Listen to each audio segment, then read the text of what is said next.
الحمد للہ والصلاة والسلام علی رسول اللہ وبعد۔ اعوذ باللہ السمیع العلیم من الشیطان الرجیم۔ قد نرى تقلب وجهك في السماء فلنولینک قبلۃ ترضاها۔ یقیناً ہم دیکھ رہے ہیں آپ کا بار بار اٹھنا آپ کے چہرے کا آسمان کی طرف۔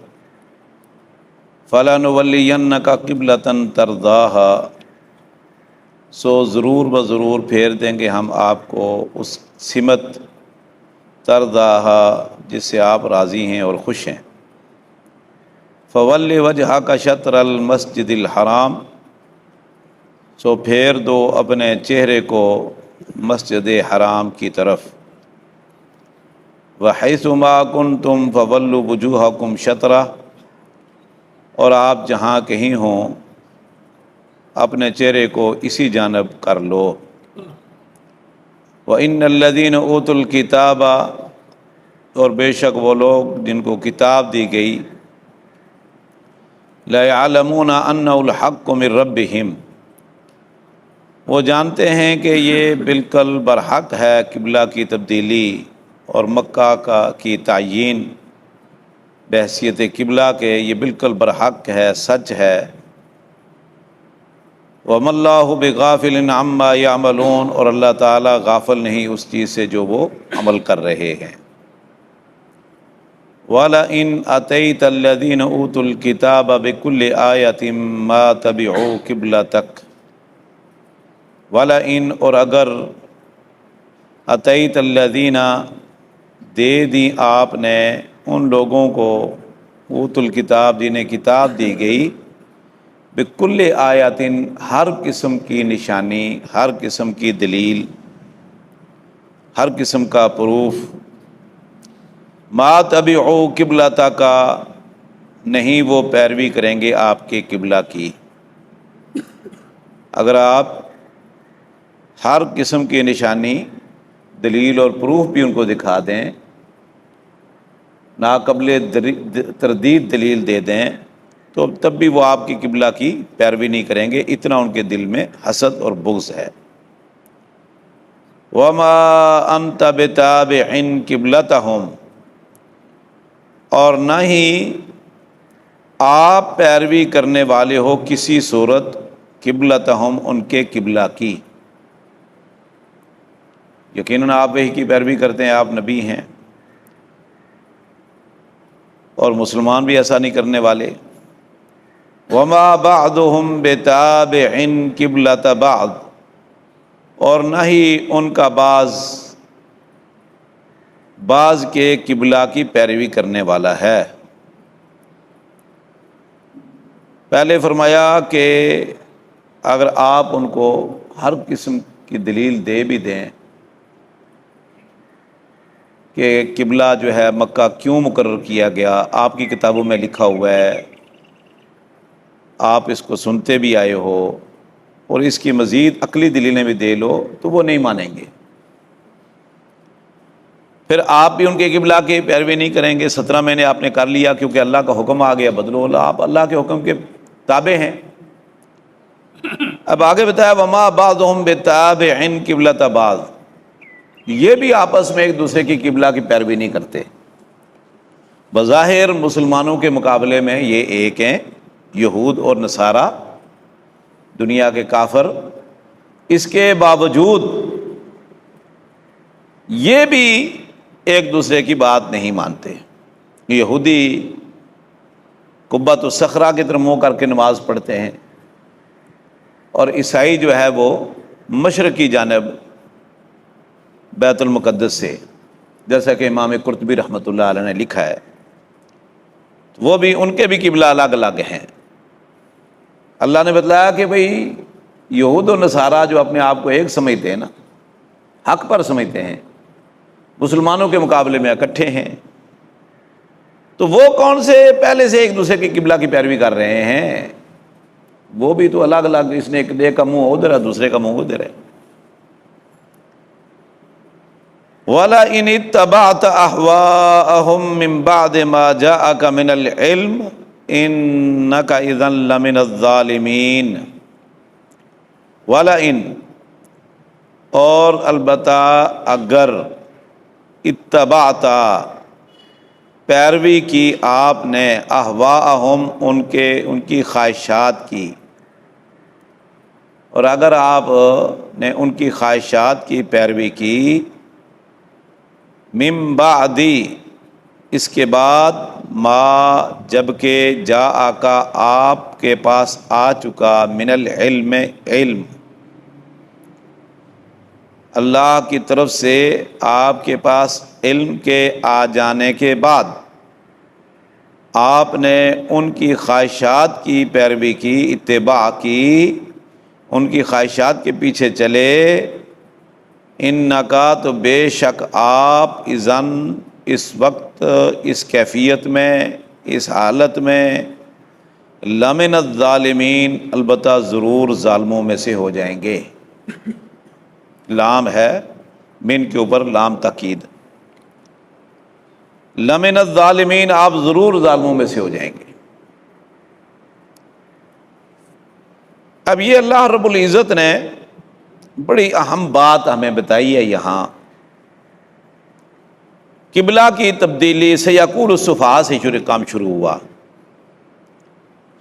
حق پر اعتراض کرنے والے، وحی سے جان چھڑانے والے، وحی کی موجودگی میں باتیں بنانے والے بے وقوف ہیں، السفہاء من الناس، خام خواہ اعتراض کرنے والے عقل پرست بے وقوف ہیں۔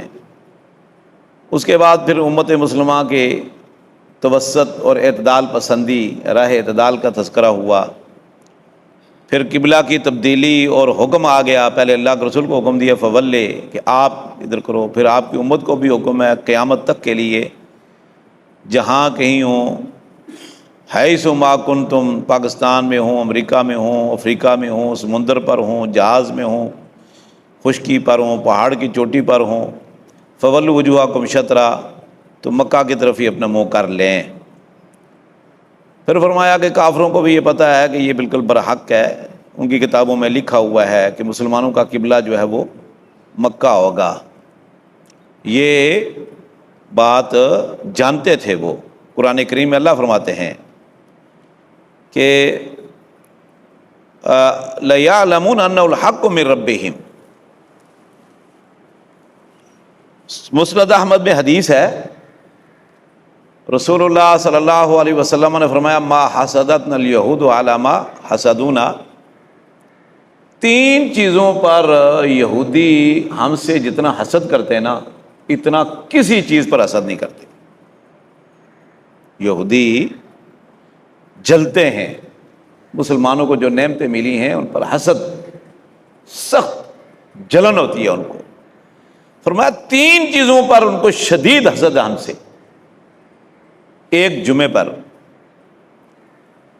رسول اللہ صلی اللہ علیہ وسلم فرمایا اللہ تعالیٰ نے ان کو جمعہ دیا تھا، یہ صحیح بخاری کے اندر بھی یہ لفظ موجود ہے جمعے کے حوالے سے۔ اللہ نے یہودیوں کو جمعہ دیا کہ یہ عبادت کا دن ہے، گمراہ ہو گئے، بھٹک گئے، پھسل گئے، انہوں نے ہفتہ مقرر کر لیا اپنے لیے، پسند کیا، اللہ نے فرمایا ٹھیک ہے۔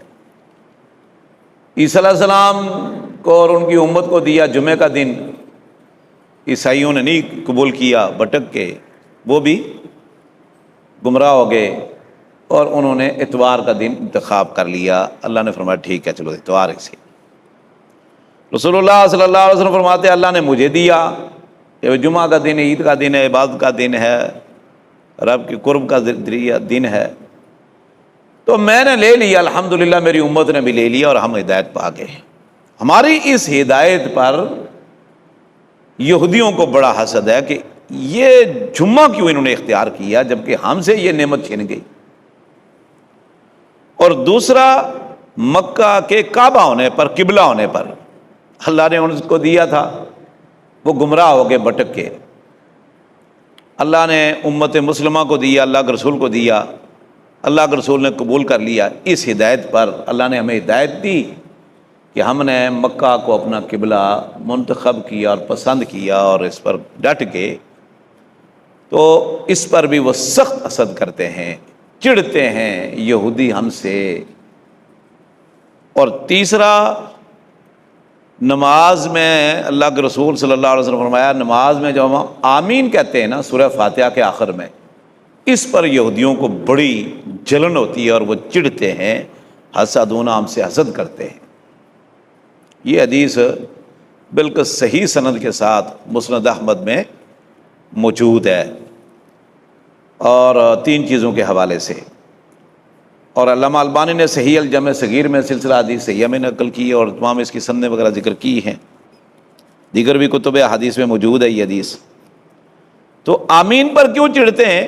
اس لیے کہ اس میں سب سے پہلے اللہ کی حمد و ثنا ہے، پھر اللہ سے کچھ مومنوں کے وعدے ہیں، ایاک نعبد و ایاک نستعین، اور اس کے بعد پھر صراط مستقیم کا سوال ہے، اور اس کے بعد یہود و نصارہ کے راستے سے بچنے کا سوال ہے، تحفظ کا، غیر المغضوب علیہم ولا الضالین، یا اللہ ان مغضوب علیہم جن سے تو غضبناک ہو گیا، جو تیرے غضب کا مستحق ٹھہرے، یہودی ولا الضالین اور نصرانی، یا اللہ ان کے راستے سے بچانا۔ تو صراط مستقیم کا سوال، یہود و نصارہ کے تہذیب، ثقافت، کلچر، تمدن سے اجتناب اور تحفظ کا جو سوال ہے نا، اس پر جب مسلمان نماز میں کہتے ہیں آمین تو یہودیوں کو چڑ ہوتی ہے۔ تو فرمایا کہ یہ جانتے ہیں انہ الحق من ربہم، یہ ساری باتیں برحق ہیں، لیکن اس کے باوجود نہیں مانتے ہیں۔ فرمایا کہ اگر آپ ہر قسم کی نشانی دے دیں مطمئن کرنے کے لیے، یہ نہیں مطمئن ہوں گے۔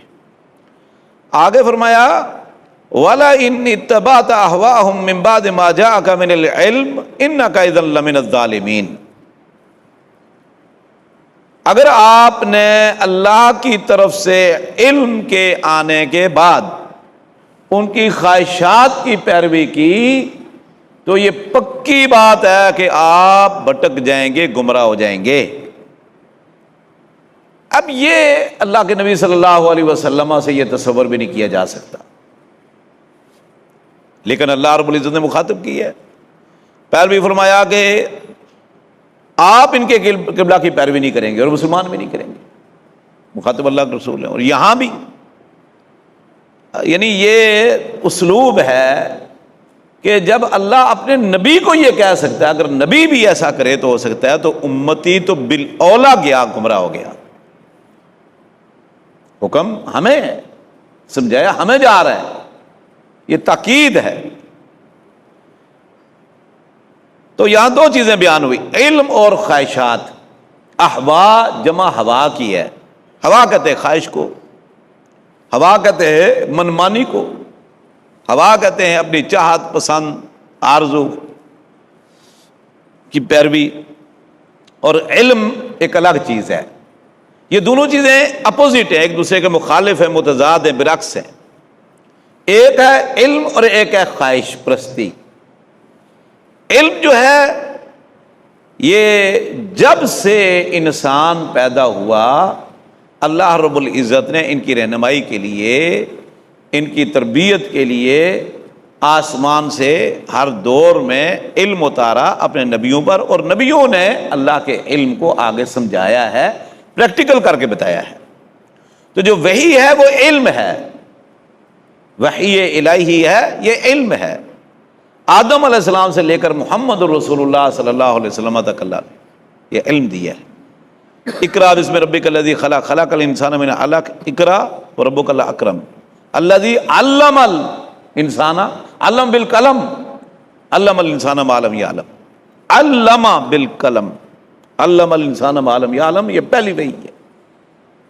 علم اور قلم کا ذکر، اور پھر علم کی بنیاد کیا ہے؟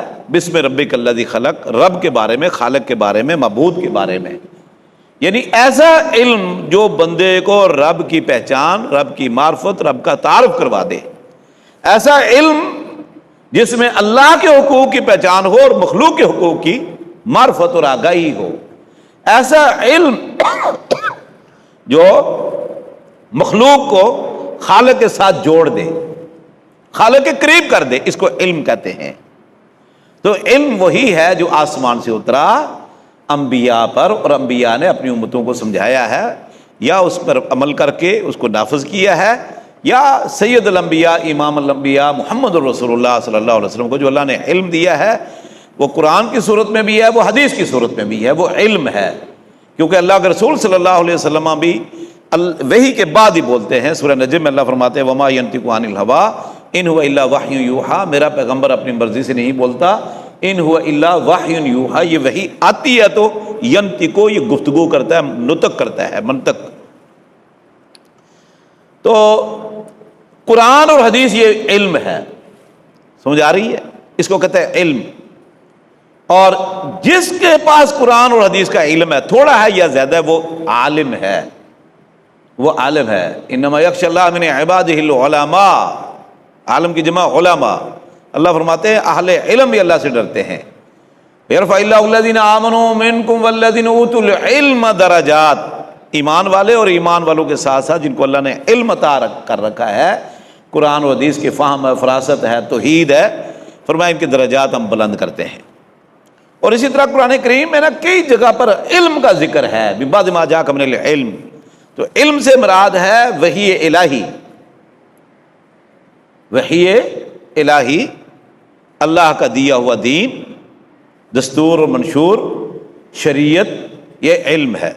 اور اس کے علاوہ جو دنیا کے علوم ہیں نا، جیسے آپ اسکول ہے، اپنے کالج میں یونیورسٹی میں پڑھتے ہیں، فزکس ہے، کیمسٹری ہے، انگلش ہے، میتھ ہے، اور اس طرح کی بے شمار چیزیں، یہ فنون ہے، یہ ہنر ہے، سمجھ آ رہی؟ یہ قرآن و حدیث کے علم کے خادم آپ کہہ سکتے ہو۔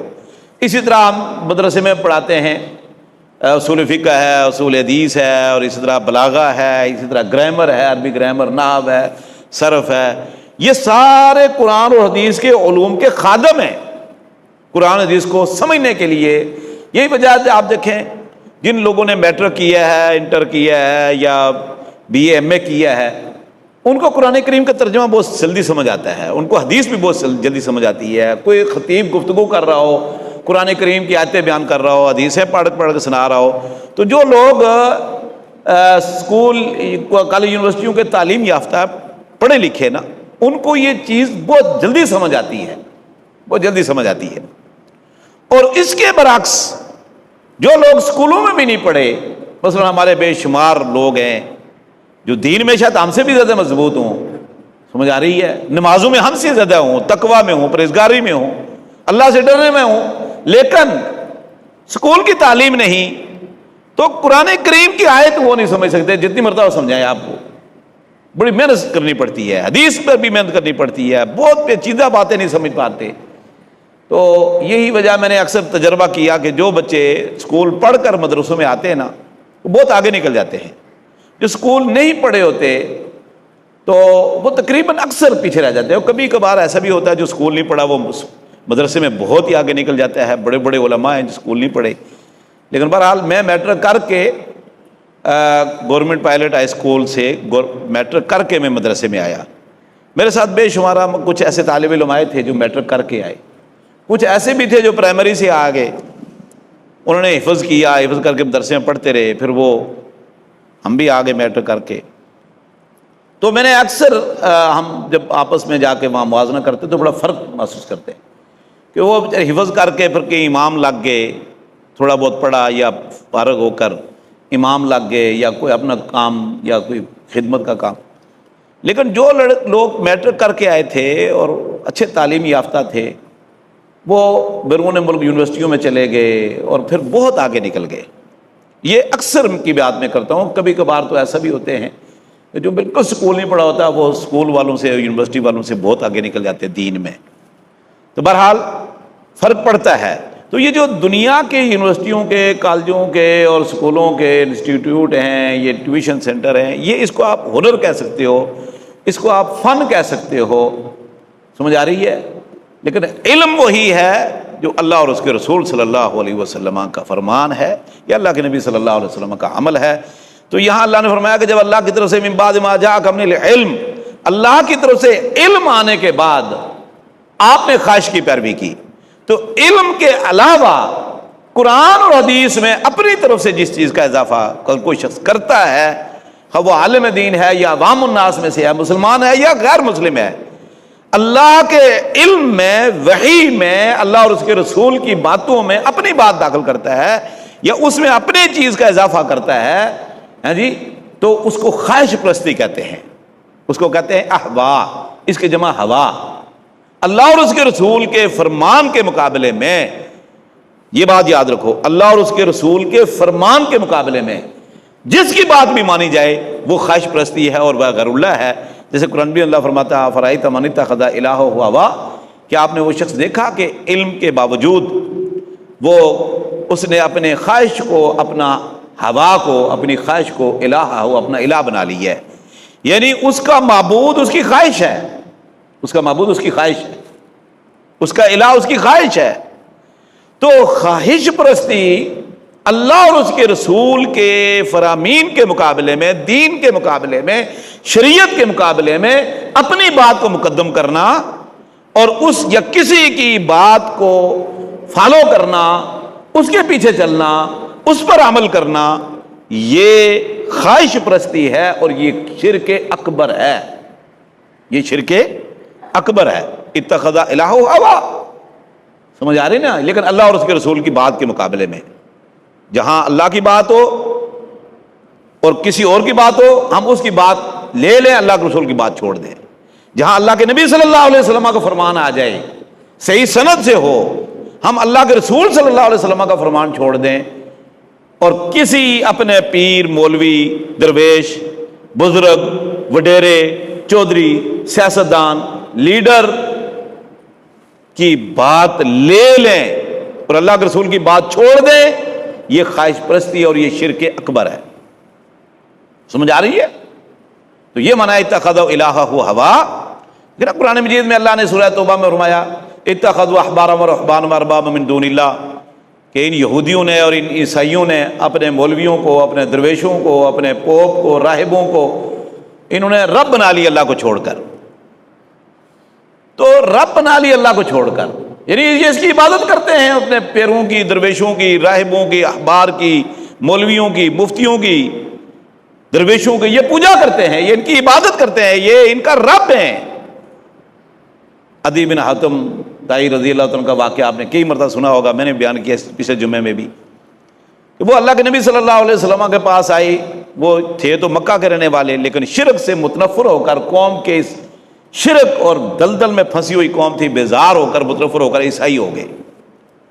اللہ کے نبی صلی اللہ علیہ وسلم کے پاس آئے، کہنے لگے اللہ کے رسول، یہ جو قرآن مجید میں آیت ہے، یہ آپ نے بھی پڑھی ہے، اتخذوا احبارهم ورهبانهم اربابا من دون اللہ والمسیح ابن مریم وما امروا، کہ ان یہودیوں نے، ان عیسائیوں نے اپنے احبار کو، اپنے رہبان کو، اپنے درویشوں کو، اپنے پیروں کو، مولویوں کو رب بنا لیا اللہ کو چھوڑ کر، اور عیسیٰ بن مریم کو اپنے رب تو نہیں بنایا، ہم تو ان کو عبادت نہیں کرتے تھے۔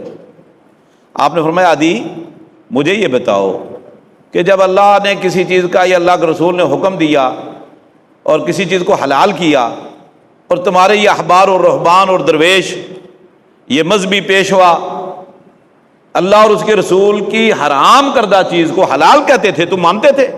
کہا جی ہاں۔ اسی طرح اللہ اور اس کے رسول نے کسی چیز کو حرام کر دیا، حرام کر دیا، تمہارے مولوی نے کہا حلال ہے، تم نے مولویوں کی بات مان لی۔ اللہ اور اس کے رسول نے کسی چیز کو حلال کہا، تمہارے مولویوں نے کہا یہ حرام ہے، راہبوں نے، پوپوں نے کہا یہ نہیں حرام ہے، تم نے اللہ اور اس کے رسول کی بات چھوڑ دی، اپنے احبار کی، رہبان کی، درویشوں کی، مذہبی پیشواؤں کی بات مان لی۔ فتلک عبادتہم، یہ عبادت ہے۔ پھر پوچھا ان سے کیا ایسے تھا؟ کہا جی ہاں یہ تو تھا۔ انہوں نے کہا رات ہے، ہم نے آنکھیں بند کر کے کہا رات ہے۔ انہوں نے کہا دن ہے، ہم نے آنکھیں بند کر کے کہا دن ہے۔ انہوں نے کہا ہاں کھاؤ کھاؤ یہ حلال ہے، کھاتے جاؤ، ہم کھاتے گا۔ انہوں نے کہا یہ چیز حرام ہے، ہم نے حرام کر دیا۔ ہم نے نہیں پوچھا بھئی یہ اللہ اور اس کے رسول کا حکم کیا ہے، شریعت کیا کہتی ہے، دین کیا کہتا ہے، اللہ اور اس کے رسول کیا کہتے ہیں، نہیں ہم نے دیکھا، ہم آنکھیں بند کر کے ان کے پیچھے چل پڑے۔ فرمایا تلک عبادتہم، عدی یہی ان کی عبادت ہے، یہی ان کی عبادت ہے، یہ بھی شرک ہے۔ اللہ اکبر۔ تو میرے بھائیو، اسی لیے آپ دیکھیں نا، عقیدے کی کتابیں پڑھیں، شیخ حسن بصری رحمۃ اللہ علیہ، قاضی ایاز، اور سفیان ثوری، سفیان بن عیینہ اور دیگر بڑے بڑے محدثین اور فقہا، تابعین، تبع تابعین کی عقیدے کی آپ کتابیں پڑھیں نا، تو اس میں آپ کو اہل الاحوا ملے گا کہ یہ لوگ اہل الاحوا ہیں۔ اہل الاحوا کا معنی خواہش پرست، یعنی قرآن اور حدیث کو چھوڑ کر اپنی رائے کو، اپنی عقل کو، اپنی خواہش کو، اپنے من کو، اپنی مرضی کو مقدم کرنے والے یہ اہل الاحوا ہیں، اہل البدع۔ سمجھ آ رہی ہے؟ اور ابو داؤد کے اندر ایک بڑی عظیم حدیث ہے، میں انشاءاللہ اللہ نے توفیق دی تو پھر بیان کروں گا۔ تو یہاں اللہ نے فرمایا اگر ان کی خواہش کی پیروی کی، کیونکہ یہود و نصارہ تو خواہش کی پیروی کرتے تھے، قرآن حدیث تو چھوڑ دیا، کتاب و سنت چھوڑ دیا انہوں نے تورات بھی چھوڑ دی، انجیل بھی چھوڑ دی، موسیٰ اور عیسیٰ کی تعلیم بھی چھوڑ دی۔ آج دیکھ لو عیسائیوں کے پاس کیا ہے دنیا میں، آج دنیا میں عیسائی موجود اور بہت بڑی تعداد میں عیسائی موجود ہیں۔ یہودی ہیں ٹھیک ہے تھوڑے ہیں، لیکن ہیں تو صحیح، اور اپنے آپ کو کہتے ہیں ہم موسیٰ علیہ السلام مسیحی ہیں، موسیٰ علیہ السلام کے دین پر ہیں۔ یہ عیسائی کہتے ہیں ہم عیسیٰ علیہ السلام کے پیروکار ہیں، اپنے آپ کو عیسائی کہتے ہیں، نصرانی کہتے ہیں۔ اچھا اتنی بڑی تعداد میں عیسائی اور یہودی موجود ہیں، تورات انجیل کا بھی وہ دعویٰ کرتے ہیں، لیکن کیا ان کے پاس تورات انجیل کی تعلیم میں سے کچھ ہے؟ ہر 30-40 سال کے بعد تورات تو ہے ہی نہیں، انجیل اس وقت ہے، اس کی شکل بگڑی ہوئی ہے، ہر 30-40-50 سال کے بعد ایک نیا ایڈیشن آتا ہے انجیل کا جو پرانا ختم ہو گیا، اس میں کوئی جدید دور کے تقاضوں کے مطابق اس میں تبدیلیاں کی جاتی ہیں، نئی چیزیں داخل کی جاتی ہیں، پرانی نکال دی جاتی ہیں۔ تو اتنا کچھ ہونے کے باوجود چلو دعویٰ تو ہے نا کہ وہ عیسیٰ علیہ السلام کے پیروکار، تو کیا ہے ان کے پاس آج عیسیٰ علیہ السلام کی تعلیم میں سے یا آسمانی تعلیم میں سے؟ مادر پدر آزاد ہیں، بے حیائی، فحشی، عریانی، حرام خوری، یعنی کون سا وہ جرم ہے جو آج ان کے اندر؟ ایک نام کا ایمان ان کے پاس، نام کا حل، اب آپ عیسیٰ علیہ السلام کا نام یا موسیٰ علیہ السلام کا نام استعمال کرتے ہیں، باقی سب کچھ ان کی اپنی خواہش پرستی ہے، ٹوٹل خواہش، اور یہی کیفیت اس وقت مسلمانوں میں ہے۔ نام قرآن حدیث کا لیں گے، نام اللہ اور اس کے رسول کا لیں گے، مرضی ان کی من کے مطابق، مرضی کے مطابق، خواہش کے مطابق، اور یہی اب چل رہا ہے، میری مرضی میرا سب کچھ، میرا جسم میری مرضی۔ تو فرمایا کہ اگر آپ نے ان کی خواہشات کی پیروی کی علم کے وحی کے آ جانے کے بعد تو آپ ظالم ہوں گے۔ تو جو مسلمان قرآن اور حدیث کے باوجود، اس وحی الہی کے باوجود وہ اپنی خواہش کی پیروی کرتا ہے، وہ بہت بڑا ظالم ہے، اور ظلم جو ہے وہ شرک ہے۔ ان شرک لظلم عظیم، فرمایا شرک بہت بڑا ظلم ہے، شرک بھی ظلم ہے۔ تو وہ بندہ مشرک ہو جاتا ہے۔ اللہ تعالیٰ دین کو سمجھنے، اس پر عمل کرنے کی توفیق عطا فرمائے۔